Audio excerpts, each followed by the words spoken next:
not a politician, but are you not a politician? Well, I've been seeing your name on the internet. You know, a congressional seat just opened up in New York.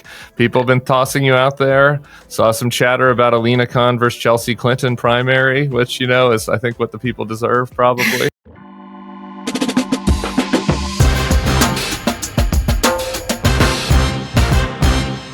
Hello and welcome to the Bulwark podcast. I'm your host, Tim Miller. Delighted to welcome the former chair of the Federal Trade Commission during the Biden administration, now a professor at Columbia Law School, where she teaches and writes about antitrust and the anti-monopoly tradition. It's Lina Khan. How you doing, Lina? Great to be here. Thank you for doing it. I blurted out that we should have Lina Khan on the show when we had one of the tech bros who was complaining about you on a couple of weeks ago. And so I'm happy that we made it happen. Thanks for doing it. I'm wondering, could we start? You kind of emerged for me just like out of the ether, like in the blogosphere as like an antitrust warrior, you know, who had written an Amazon paper. Like, I know nothing about you besides that. So could you give us like an origin story? Like, you existed before that, I assume, like you had a childhood and other interests. Could you like tell us where you came from? Yeah, I was born in England and grew up there until I was 11 when my parents moved to the suburbs of New York. I grew up here. I always wanted to be a journalist and a reporter. And so spent a lot of my childhood and time in high school and college working on newspapers. I graduated during the financial crisis. And so journalism jobs were pretty hard to come across. And so ended up landing at a think tank where my job was to do business research and some reporting and really to be documenting how markets had evolved, how markets had consolidated, and what the real world impact of that had been. And so I spent years understanding how chicken farming markets were working, or the rental car markets were working, or markets where we had gone from dozens of competitors to just a handful, and what the real world impact of that concentrated economic power was. One of the biggest parts of that work that made an impression on me was just talking to regular people, talking to chicken farmers who would say, I used to be able to sell my chickens to, you know, numerous companies, but now I can only sell to one company. And so that company has total power over my livelihood. And that means they can push me around, they can bully me, they can threaten to retaliate. And it was just a firsthand direct view of how extreme concentrations of economic power can result in all sorts of coercion and abuse. And, you know, this was in the 2011, 2012 era where questions around monopoly power were not really part of the mainstream conversation. And so I decided to go to law school. I thought we needed a revived anti-monopoly movement. And that's how I got into this work. You can't be president, I guess. Is that right? If you're That's born right. in England. Okay, so we're going to check you off the list on that. And I also love how I asked you to tell me about your childhood and your origin story, and you immediately got into concentrations of economic power in chicken farming. I feel like that's very on brand, and you know, it's important. It's important to have a focus in life. You might have liked something else in high schole. I don't know. Were you in a club? I was in the newspaper club. Okay. I did track. Did you ever smoke a joint? Did you have any joy? You know, were you kissing people in high school or college? You know, yeah, had all sorts of exposure as American teenagers do. Okay. What is your? I promise when you get back to antitrust. What do you have? Like, if you had to define yourself politically, like outside of the context of antitrust, I know that's kind of challenging, but like, do you have like a broader, you know, sort of political views, or like where would you sort of align yourself, would you say? I mean, I'm a Democrat. I was, you know, served in the Democratic administration. I'm really focused on questions around how do we secure real freedom for people, be it in a political sense, but also fundamentally in an economic sense.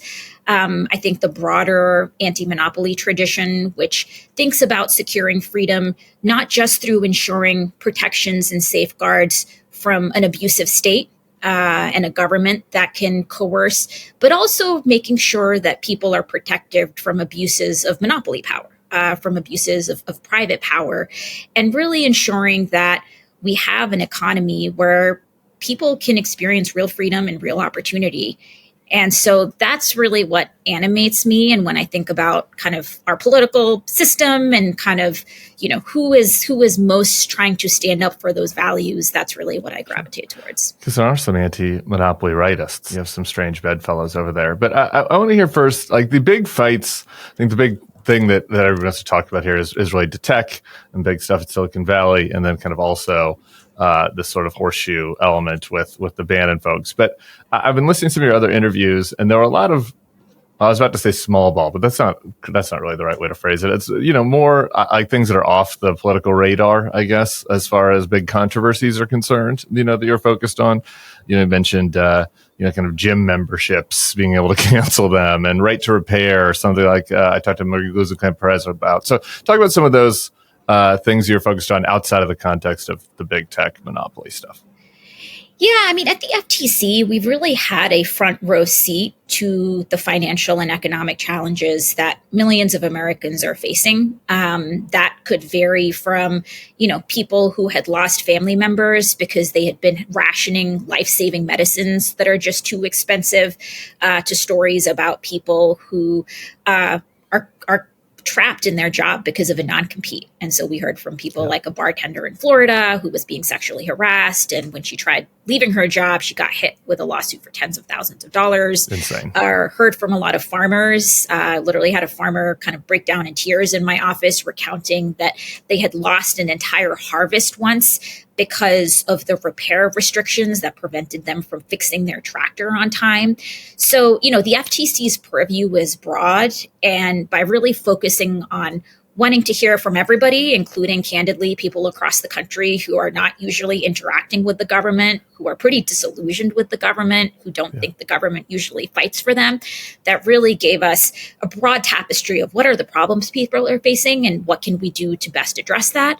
So that included, as you mentioned, pursuing lawsuits that would make it easier for people to repair their products, pursuing rules that would make it easier for people to cancel their subscriptions. We've seen that one big trend across the economy is that as firms have become more dependent on subscription-based revenue, they have an incentive to make it super easy to sign up, but absurdly difficult to cancel, be it for a gym or a streaming service.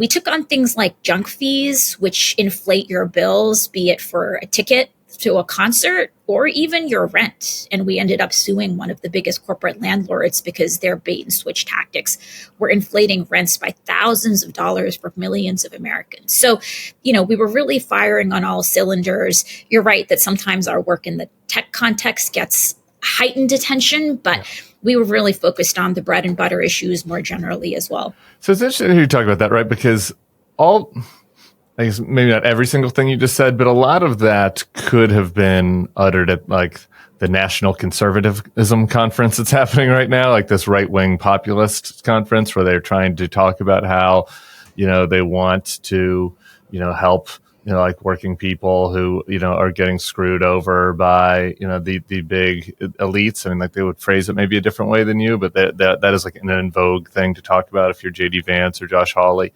And yet, like the administration, as it seems to me right now, this current administration has basically gutted all efforts to do the types of things you're talking about. I mean, you're watching this much more closely than I am. Like, how would you assess what they're doing in this space? I mean, there's no question to my mind that this administration has been utterly catastrophic for working people across a whole host of dimensions. And you're right that for some time now, for several years, there has been this factional debate, the rise of kind of economic populists within the conservative movement more broadly. But I think, we're now 8-9 months in, and we've seen that when it comes to the actual policy choices that they're making while they are governing, time and time again, they are choosing policies that are concentrating wealth upwards, that are basically doing special favors for elite interests at the expense of working people.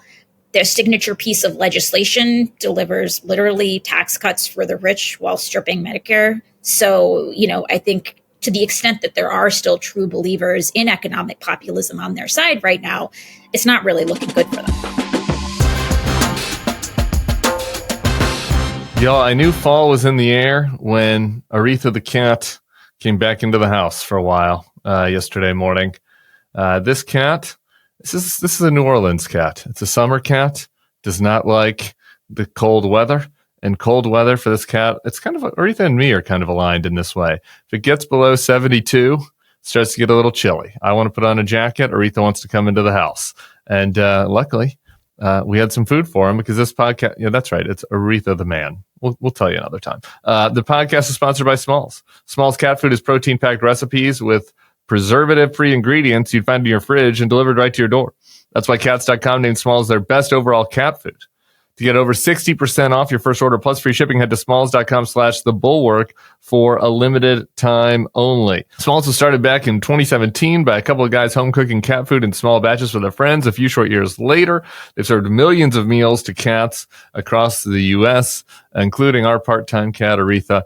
There's a lot of drama in the house right now over Aretha because, as I mentioned, he doesn't come in the summertime. And that's making my child unhappy. The child likes to cuddle with the cat and bug the cat and annoy the cat, really mostly play with the cat. And so I was getting bullied over the weekend about how we need an inside cat now. And we were working on the terms of a contract. There were negotiations that had begun. And luckily, thank God for Smalls, before that contract gets signed, I can just shake the cat treats and know that Aretha will come in the house and that'll buy me a couple more months. What are you waiting for? Give the cat the food they deserve for a limited time only because you're a Bulwark listener. You can get 60% off your first Smalls order plus free shipping when you head to smalls.com/thebulwark. That's 60% off when you head to smalls.com/thebulwark plus free shipping. Again, that's smalls.com/thebulwark. So one of the things that I worry about a little bit as, kind of a former Republican with some small government instincts about kind of the things you're talking about is like you're giving examples of, it's crazy that a bartender would have a non-compete, right? Like there's certainly good opportunities for like government intervention, especially where big corporations are abusing working people, like for sure. I worry a little bit about the concentration of power in the federal government in this way, though, in certain ways. And you look at these guys now that are in there now that are kind of paying lip service to the same agenda that you talked about, to an antitrust agenda. But they're mostly using it to like bully companies and like bully foes and create more authoritarian power for themselves. Like, do you worry about that at all? That like they're kind of using the antitrust agenda to really advance their authoritarian aspirations? Yes, absolutely. I mean, we've seen several examples of that. We are actually seeing elite deal-making lawyers be quoted, and they're saying, look, the Biden administration folks were tough on antitrust, but at least we knew what they were about. And now, as our deals are being investigated, we're basically getting requests to make all sorts of political commitments, shut down DEI programs, commit to buying ads on Elon Musk's platforms. And so we're absolutely now seeing these legal regimes be weaponized to serve their cultural grievances, to serve their political agenda. That's deeply troubling. Historically, there's been a close study of this question around what kind of economic structure in a country might be most conducive to authoritarianism and fascism. And some of the studies of Hitler's rise noted that in the years preceding it, Germany had actually become much more comfortable with concentration, with consolidation.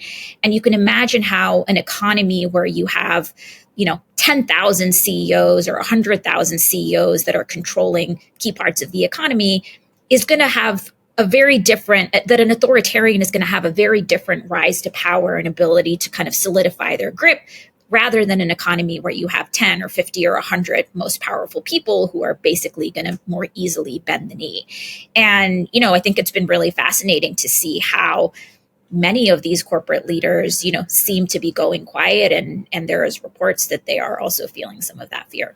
Yeah, that's a good point. And something I totally aligned with. I do wonder though, like, do you not worry a little bit about the arbitrary nature of some of this though being used? Like, do you kind of look back at, I mean, obviously you guys had metrics you were basing stuff on, but at the same time, you're trying to kind of redefine what a monopoly is, right? Part of the work that you were doing. So like, do you worry about that?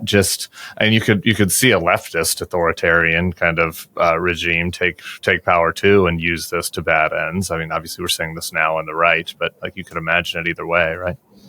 Yeah, I'm somebody who's skeptical of concentrated power in and of itself. And, somebody like Louis Brandeis was a big skeptic of monopolies, but was also a big skeptic of outsized government power and, wrote very compellingly about government surveillance and that sort of thing. And so I deeply share that. And I think when we're thinking about things like government surveillance, it's a great example of how private commercial surveillance and government surveillance can very much go hand in hand. And so you need really strong safeguards against both.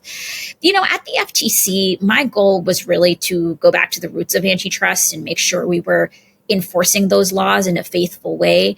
For several decades, there had been a bipartisan agreement that we were going to be very hands-off, that we were really going to depart from the core goals that Congress had laid out, from the kind of core text of the statutes.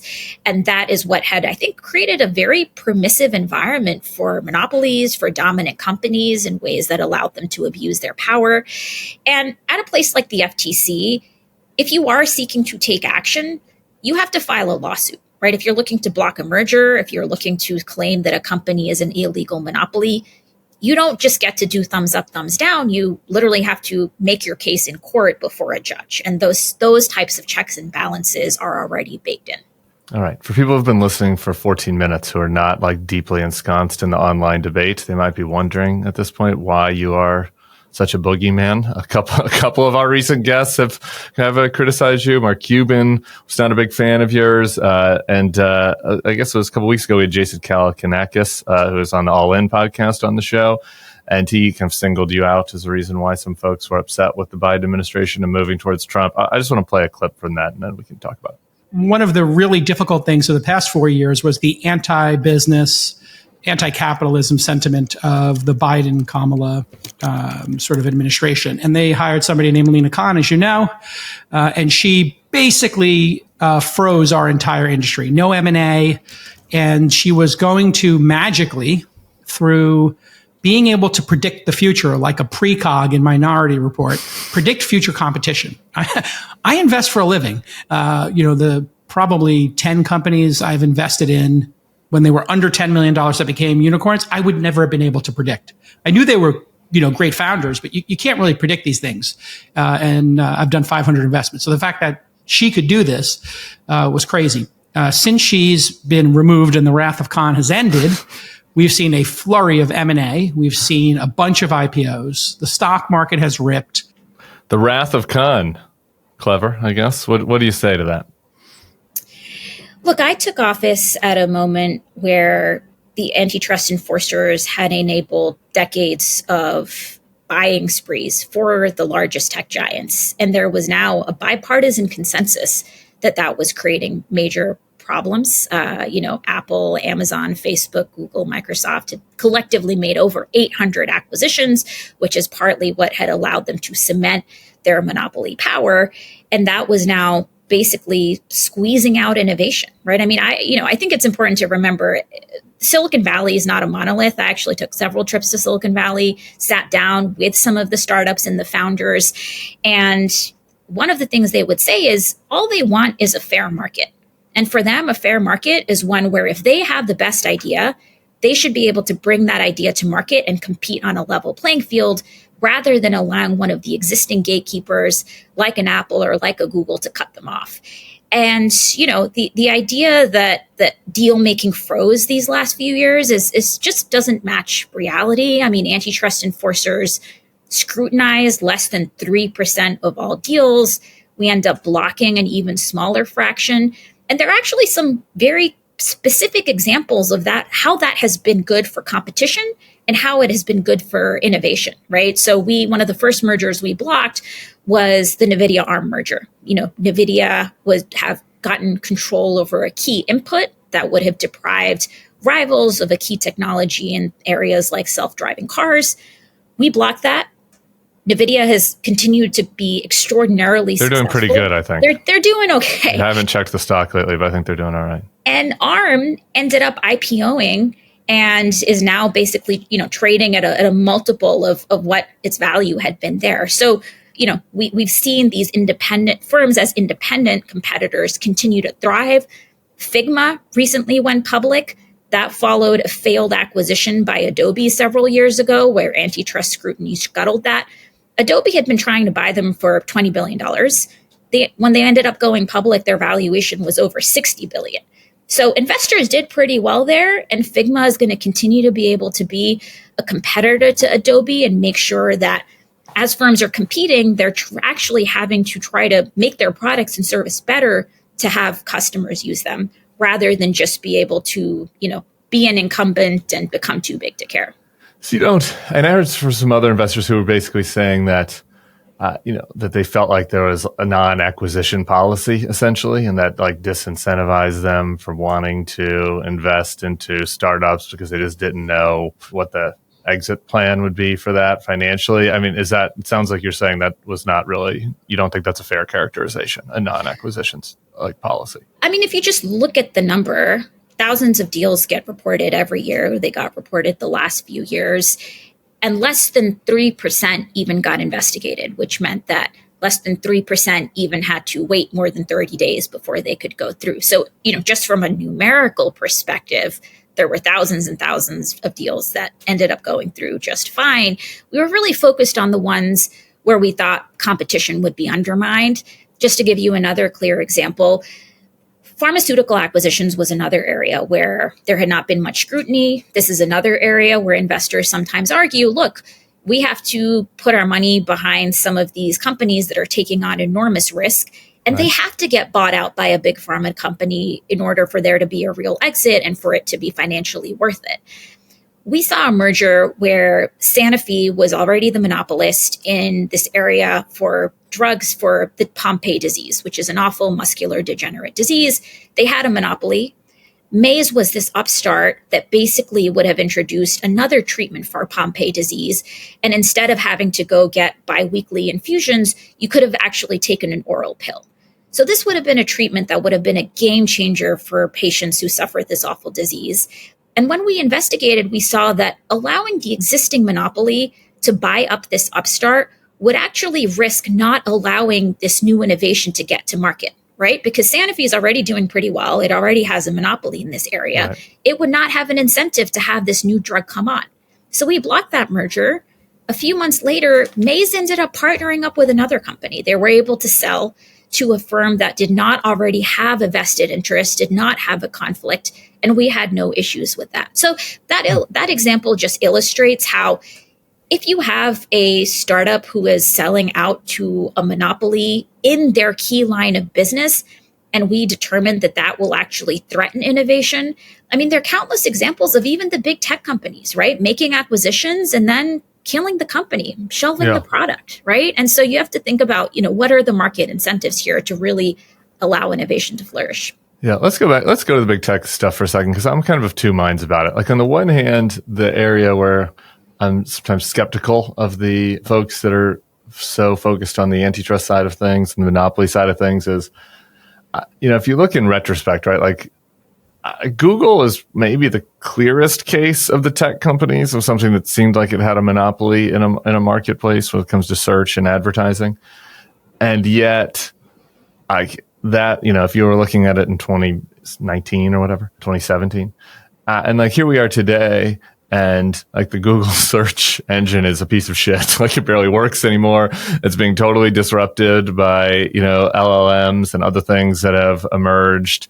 And so like maybe in retrospect, do you look back at it and think, maybe like their monopoly power was not as cemented as it seemed? Yeah, it's a good question and very timely because Google has now been found to be an illegal monopoly by a court over 3 times. And there are kind of ongoing proceedings about what the remedy should be for that. It's absolutely true that we have seen recently a new kind of wave of innovation with some of these AI companies.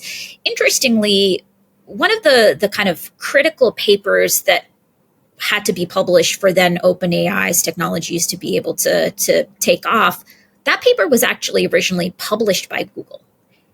But the people who wrote it basically weren't able to get their innovation through. They basically had to leave the company because, as we were just talking about, monopolies are not always incentivized to promote innovation. And so having an ecosystem where you are allowing the open AIs of the world to independently flourish is going to be absolutely critical. I think one, really interesting question right now is, with some of the past technological breakthrough moments, you oftentimes had the existing incumbents clearly being displaced or clearly being overtaken. What we have right now is some of the existing incumbents owning the critical inputs for these technologies, right? The hyperscalers, the companies that have advantaged access to chips, who owns, the key cloud service providers. And so there is going to be a real question about, if you're an independent firm that doesn't already have a foothold in any of these markets, are you really going to be able to compete on a level playing field? And how do we make sure that they can, so that we're able to fully get the most out of this really important, innovative moment? You referenced the recent Google case. I guess there was just a ruling this week. The judge rejected the Justice Department's request to force Google to spin off its Chrome browser and Android products. What did you make of that decision? There's some parts of the remedy that are going to provide kind of more search data for some of the competitors, which could lead to a more open market. But I find it pretty stunning, honestly. I mean, the judge found that Google had illegally monopolized search, and the remedy ultimately does nothing to displace Google of that monopoly or really make it pay for it in any sort of way.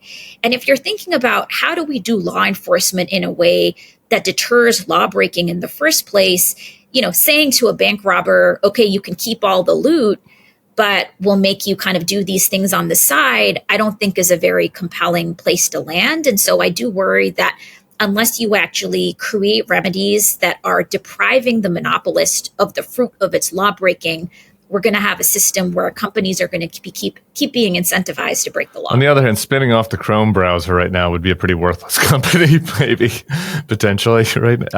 Maybe, yeah. I mean, Chrome and web browsers do continue to be kind of a key kind of distribution channel and a key kind of way to be accessing a lot of these services. I guess my question for you is, listening to all that, I have some other areas of agreement, but it's more fun to focus on the disagreement.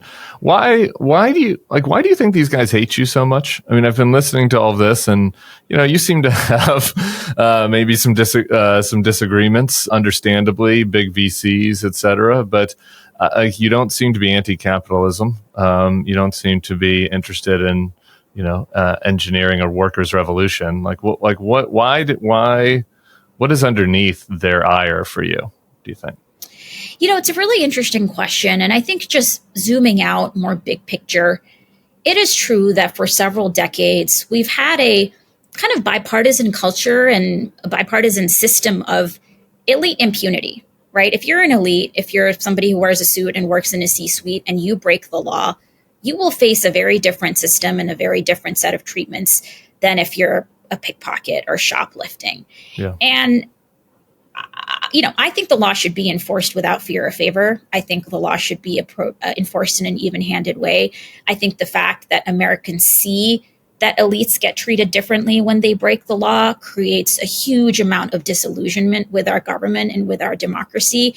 And so what we did was enforce the law without fear or favor. If we found that Facebook was illegally collecting data on kids, we filed a lawsuit against them. If we found that, big corporate landlords were abusing renters, we took action. And we didn't then think, oh, are these people powerful, donors to the Democratic Party? And then should we, take a more hands-off approach? I think especially at this moment, when we are seeing so much of that corruption come from the Trump administration, it would be a very dangerous path to think, we should allow lawlessness when it's done by people who we want to keep happy. Yeah, and maybe you couldn't put this on a blue hat, but the elite impunity does feel like a good message for Democrats and for the left to go after Trump. I mean, Trump has this aura of being anti-elite himself, right? And being against kind of the powerful, that he was, the Queensboro real estate guy going after the, cultural elites in Manhattan, like this type of vibe that he gives off. And yet, I understand that you said that there's a bipartisan era of elite immunity going back, however long you want to say, 30, 40 years. But it feels more acute now than ever. I mean, the Trump administration's currently policy towards elite lawbreakers has to be the most laissez-faire since going back to the robber barons. I mean, they're not doing any accountability for elites, unless it's whatever the person on the Fed that they don't like, right? Unless it's a political foe. How can Democrats channel that? Like, where is the political opportunity there? How can you get people to understand that when the Democrats kind of give off this vibe as being the elites and Trump gives off the vibe of being anti-elite? I mean, it's actually even worse than what you say, because there have actually been a whole set of cases where in the prior administration, the CFPB, for example, found that certain payday lenders had broken the law or other financial companies had broken the law and had entered settlements where those companies had agreed to actually pay back consumers.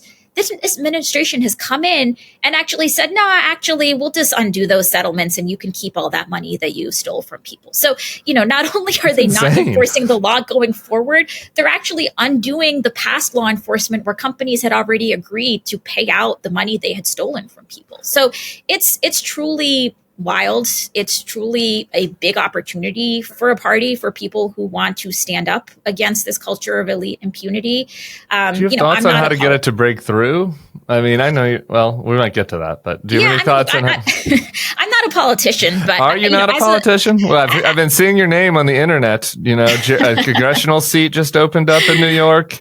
People have been tossing you out there. Saw some chatter about a Lina Khan versus Chelsea Clinton primary, which is I think what the people deserve. Probably. Are you sure you're not a politician? I have a tremendous amount of respect for Congressman Nadler. He was actually a key anti-monopoly leader and helped lead the big tech investigation that we're doing. But no, that's not something that I'm considering. Not even at all? Not at all curious?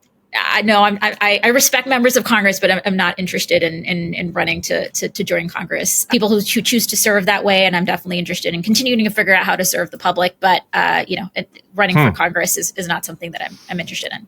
Okay, well, we'll keep an eye on it. What about primarying Chuck Schumer? Is that more appealing? We'll let it be. I take that as a silence and no on primarying Chuck Schumer. Don't have any plans to be running for Congress. All right, back to the question. All right, as a non-politician, then, as somebody who politicians call, any thoughts on how Democrats can break through and offer more compelling rationale as being a party that can carry the mantle of going after elites who are screwing over regular people? Well, what I can draw on is my experience at the FTC. And, we went to all sorts of places, red states. We went to places like Iowa, heard from a lot of people who would say, I'm a lifelong Republican. I'm a hardcore free market capitalist. But I think what you're doing on non-competes or right to repair is the best thing that government has ever done. And there is a lot of skepticism out there. There's a lot of disillusionment. They would say, well, it's so great you've come out here, but guess what? The feds haven't done anything for us for years. And I think one of the aspects of our work that really did give people more faith in what we were doing is seeing that we were willing to call out who it was that was not doing the law breaking, right? As a law enforcer, you're filing lawsuits. It's FTC v. Facebook or Amazon or Invitation Homes or John Deere. And I think when you are showing people that you are willing to call out who it is that is making their life worse, who it is that through engaging in illegal behavior is making it so that they can't make rent, I think there is something about that showcases a certain amount of courage or a certain amount of willing to stand up to power that people would share with us was something that gave them more faith in the government. All right, I want to ask you about a couple intra-left conversations that are ongoing real quick. With regards to the Biden administration, I mean, the former president gave you, I think, you can correct me if I'm wrong, like free reign to advance some of these more aggressive interpretations of antitrust and go after big companies. And yet, that didn't really feel like that landed with people from a political perspective, right? He didn't seem to gain a lot of political benefit from it. And I feel like on the left, I see now a lot of people like kind of acting like Biden had a centrist, corporatist administration, and that the answer is to go even further to the left. So I wonder how you sort of reflect on that, like on what you think the administration did and what the kind of political fallout was from it. Yeah, I mean, from where I sit, the administration did make an important break with a kind of failed paradigm on several key areas of economic policy making. When we think about kind of industrial strategy and investing in America, when we think about how we had been doing trade policy, they really did break with the kind of free trade, let's just offshore everything type approach. In areas like antitrust, consumer protection, what the CFPB was doing. These were all areas where we saw a more kind of muscular view of what the government could do when it came to making sure people could lead materially fulfilling lives, what they were doing on the labor front at places like the Department of Labor, the National Labor Relations Board, really just transformative work. This work lasted 3.5, 4 years. It came after 40 years of really having steered the ship in a totally different direction. And so I think there's a first order question about just practically, when you're trying to undertake a shift and a pivot of this magnitude, when you've just been going in the total other direction for so long, just how long does that take? And that was a key question that I kept asking in terms of how much time will we have and will we be able to create reforms that are durable, right? I mean, the last time that we saw such a sharp pivot on economic policymaking was the Reagan administration. They had 8 years of Reagan, 4 years of Bush. And by the time that we came to the end of the Bush administration, the initial changes that were extraordinarily controversial when Reagan was pushing them in year one had more or less now become the new bipartisan consensus. We didn't have anything close to 8, let alone 12 years. And so I think, the same institutional durability or even just the impact on real people's lives is going to be harder. There are absolutely ways that government and, our administration could have been thinking through how can we make sure that people are feeling tangible changes in their lives much more quickly. At the FTC, we tried to kind of make sure that we were, yes, following all of the rulemaking procedures, but doing them with a sense of urgency, because for things like non-competes, like these are coercive. People are facing harm every day. You want them to go away as quickly as possible. We have a judiciary that is much more hostile to executive agencies exerting certain forms of, economic governance. That's going to be a challenge even when Democrats next come into office. So, I think it was... there was a lot of good work that was done, but obviously we needed more time. And, Democrats as a whole need to be very focused on how do we govern effectively. So that's your main reflection on it? You just feel like it didn't have enough time to, not to borrow a phrase from Reagan, but trickle down through the economy? Or was there another, will you look back and think that you wish something else would have been done differently? I think that's part of it. Look, not the entire administration was kind of, doing the same thing. I think there were, different people kind of, focused on different issues, but the agencies that I mentioned, I think were all ones that were really fighting for working people. I think there is a question about how much did people really know about the things that these parts of the administration were really doing. Communications. Yeah, at the FTC, we had a heroic but small team of a comms office of 5 to 10 people, and so other parts of the administration and government that have more of a bully pulpit, I think, can be thinking about what does it look like to be communicating that. We were doing things that are very easy for people to understand, and they're broader communications questions in this new environment that I think everybody's grappling with. Yeah, I'm saying it, not you, but there was a real weakness on that front coming from the top in the White House. Help me understand the feud between the antitrust and the abundance people. You did an interview with Sohrab Ahmari, who somehow has not disappeared into the ether, which is probably what I would do if I was him. But you said that you haven't seen. He asked you about abundance. You said, I haven't seen any credible analysis that suggested why Democrats lost was we didn't have enough donors on our side. This created like a big online dispute between abundance and antitrust. Like, I don't understand. What is the fissure here that you see? Look, I think big picture, we absolutely need to be thinking about what are the real obstacles to progress, and be thinking broadly and figuring out where our good ideas coming from. To the extent that some folks, part of that movement, are identifying things like zoning reform as being necessary or figuring out how to make government more efficient, great, absolutely, let's do that. I am leery of solutions that claim to be a silver bullet. I mean, from my time in government, from my time studying markets, oftentimes we found that major obstacles to more stuff being produced or people having access to, say, healthcare at more affordable rates was not actually coming directly from the government. It was coming from dominant corporations that didn't want to face competition. I mean, there are, even in the housing context, all sorts of lawsuits that are alleging cartels, collusion, that are keeping prices high and production low. To the extent we should be, pairing strong antitrust with types of zoning reforms and making it easier to build, absolutely, let's do that. I think the other part of this is that there has been starting with the Reagan administration, there had been a multi-decade project to really enfeeble government, to really hamper government, to make it difficult for government to be effective. That looks like a variety of things. At the FTC, I was shocked to discover that we had actually imposed red tape on ourselves. We had added all sorts of procedures, all sorts of bureaucracies that were not required by law. And those had actually been pushed by corporate interests that wanted to slow down the ability of agencies like the FTC to get stuff done.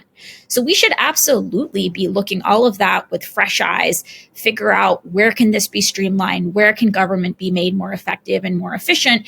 And I think we just need to have a rigorous approach. And, when it is monopoly power, when it is dominant corporations that are standing on the way, make sure we're not afraid to take that on. When there are kind of government reforms that we need to be doing, let's do that too. So you don't have an Ezra Klein, Derek Thompson voodoo doll and in Harlem. There's nothing like that. Do you have a text chain where you complain about the posts that they're posting? No.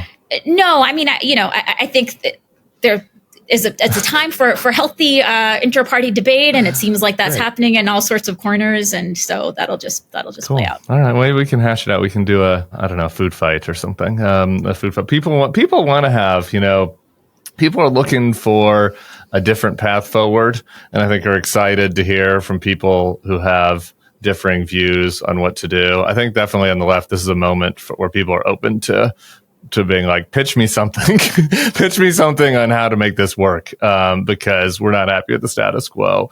And I think that's healthy, For sure.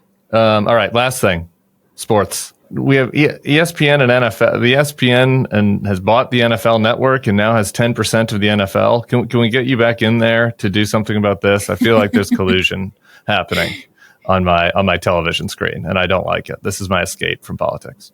Yeah, I mean, certainly a grievance I'm hearing from NFL fans, and there's all sorts of stuff happening in the sports arena that I think raises some antitrust questions. All right, we need a czar. We need a sports antitrust czar. All right, that's Lina Khan. Thank you for coming on. I really appreciate it. Let's stay in touch with everything you're doing, not running for office, but with any other big projects you have going forward. All right. Sounds great. Thanks for having me. All right. Thanks so much to Lina Khan. We got dorky today. We got nerdy today. I had a lot to get through with her. So obviously there's a bunch of other stuff happening in the news in our normal, Trump authoritarian power grab beat, and Trump trying to cover up the Epstein files beat, and, what's happening in Senate races around the country. So if you're looking for politics stuff, later tonight, Wednesday night, The Next Level will be out. So go ahead and check that out. Me, Sarah, and JVL. And we'll be back with another edition of the podcast tomorrow. We'll see you all then. Peace.